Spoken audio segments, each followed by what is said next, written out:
안녕하세요. 수업 요약 드리겠습니다. 일단 문제점 발견된 부분들 약간 있는데 그런 부분들 조금씩 수정해주고 왜 틀렸는지에 대한 이해를 정확히 시켜주고 있고요. 예를 들어서 it was tired라고 얘기를 했어요. 오늘 학교 어땠습니까? 이렇게 물어봤는데 근데 한국말에서는 이건 피곤했어요. 아, 나는 피곤해요. 내지는 이건 피곤해요. 이런 게 안 갈리거든요. 솔직히.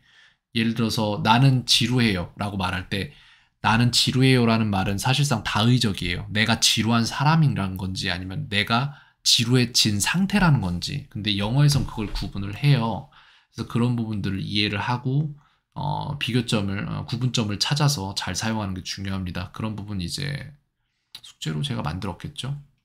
네, 여기 I'm tired도 있고 I'm exhausted도 있고 I'm boring, I'm bored 이런 식으로 구분점을 잡아줘야 됩니다. 그런 식으로 했고요. 요런저런 질문들 막 하면서 했는데 요것도 있죠. 우리나라랑 영어식 표현이랑 좀 표현의 차이가 있어요. 예를 들어서 우리나라 사람이 아, 저 잘 못해요. 이렇게 겸양을 떠는 약간 특징이 있다고 치면은 반대로 이제 서구권에서는 못하는데 잘한다고 하거든요. 우리나라 사람들 잘하는데 못한다 그러고.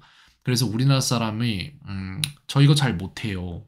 잘 못합니다. 이렇게 말하면은 그 사람 잘할 수도 있는데 미국 사람이 저 이거 완전 잘해요. 라고 말했을 때 그 사람 믿으면은 망할 수도 있어요.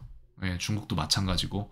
그러니까 그런 것 좀 알고 있으면 좋습니다. 그래서 우리나라에서는 그는 나쁜 남편이야 라는 말을 할 때 he's a bad husband라고 바로 딱 집어서 말하는 성향을 갖는 반면에 영어권에서는 이런 식으로 돌려 말하는 경향이 있어요. 약간 he's not the best husband in the world 이런 식으로 그가 세계 최고의 남편은 아니지. 뭐 이런 식으로 좀 약간 누그러뜨려서 말하는 성향도 있고 해서 이런 부분을 약간 캐치를 해야 되는 부분이 있습니다. 나중에. 그래서 그 부분 좀 다뤄봤고요. 또 뭐가 있었을까? 이런 식으로 질문을 했을 때 잘 말을 못해서 결과적으로 한글로 말하는 경우가 있어요. 그렇게 하면 한글로 써주고 실제로 만들어 봐라 라고 말을 하는데 분명히 뭔가 하나씩 빠져 있는 게 있거든요. 그래서 그런 부분들 같이 만들어 보면서 채워주고 있고요. 그리고 또 다른 부분은 이제 우리나라 사람들이 하는 말을 우리나라는 이제 큰 거부터 말해서 작은 걸로 가요. 주소 책을 보면은 대한민국, 경기도, 고양시 뭐 이런 식으로 가거든요. 근데 영어에서는 제가 지금 살고 있는 집의 호수부터 시작해서 더 큰 단위로 반대로 가요. 근데 모든 게 다 그래요.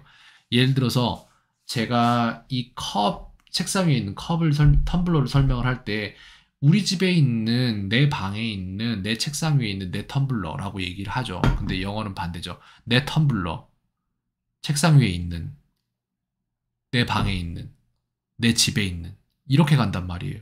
우리나라 말이랑 완전 다른 거예요. 반대인 거예요. 그렇기 때문에 가장 중요한 결과를 만들어 놓고 그 다음에 수식을 뒤에서 받는 요런 거 익숙해져야 됩니다. 그래서 문장을 지금 짧게 짧게는 쓰고 있는데 요런 거를 더 긴 수식으로 받아내는 연습은 시킬 거예요. 그거를 계속. 그래서 요런 식으로 A cup on the table, in the room, in the house, in Ilsan, in Korea, in the planet 이렇게 하면은 이게 영어식이거든요. 반대로 가는 거. 똑같은 거예요. 영어는 이제 우리나라 말 같은 경우에는 제가 이렇게 말을 할 때 이 말을 하는 이유는 바로 제가 지금 말하는 이것을 설명하기 위해서입니다. 라고 했잖아요. 근데 영어는 그렇게 말하면 안 돼요. 이것을 설명할 건데 그 이유는 이런 식으로 답을 먼저 말을 하고 그 다음에 이유가 나중에 나와야 돼요. 그것도 익숙해져야 될 부분이라서 이제 이런 부분들 또 같이 해봤고요. 그 다음에 이제 또 하나 여기에서 이런 말을 했어요. 아침은 공복이니까 마시기 그렇고 저녁은 잠 안 오니까 라는 말을 했는데 문제는 공복을 한 단어로 생각을 하고 있다는 거예요. 그리고 이 한 단어를 찾는 거죠. 근데 문제는 공복은 한 단어가 아니에요. 이건 문장이에요. 왜? 공복은 한자 문화권인 우리나라 사람들이 가진 단어가 아니라 문장인 거예요. 이건 사실상 빌 공자의 배 복자거든요. 그래서 빈 배예요. 이렇게 되면은 empty stomach라고 해야 돼요. 근데 문제는 뭐냐면은 이 공복이라는 단어에 갇혀버려요, 사람들이. 나 공복이란 단어 모르는데 어떡하지? 모르네. 하지 말자. 이렇게 된다고요. 근데 우리가 쓰는 모든 단어들이 분석을 해봤을 때 그것이 한자 문화권에서 온 단어라면은 그렇다면은 그 뜻 자체를 이해를 하려고 하고 그 뜻에서 다시 단어를 이렇게 추출해 내려고 해야 돼요. 그렇지 않으면 영어가 안 됩니다. 그런 부분들 다 설명을 하고 있었고요. 그 다음에 다른 부분은 없습니다. 그리고 지금 숙제를 하나를 늘리려고 하는데 어떤 부분이냐면은 오늘 했던 질문들 제가 질문지 사이트에서 가져와서 질문을 했거든요. 그렇다는 얘기는 아이가 평소에 숙제로 이 질문지 사이트에 가서 그 질문들을 갖다가 복붙해서 거기에 대한 대답을 해내면 되는 거거든요. 그럼 저는 그걸 첨삭을 해놓으면 되겠죠. 그런 숙제를 좀 늘리려고 하고 있습니다. 일단 다른 부분들 없고 다 잘하고 있는데 속도가 느린 부분이 있어요. 솔직히 계속 빨라지기를 어떻게든 만들어 가려고 계속 방법 찾고 있습니다. 다른 부분은 말씀드릴 게 없네요. 오늘 하루도 평온하세요.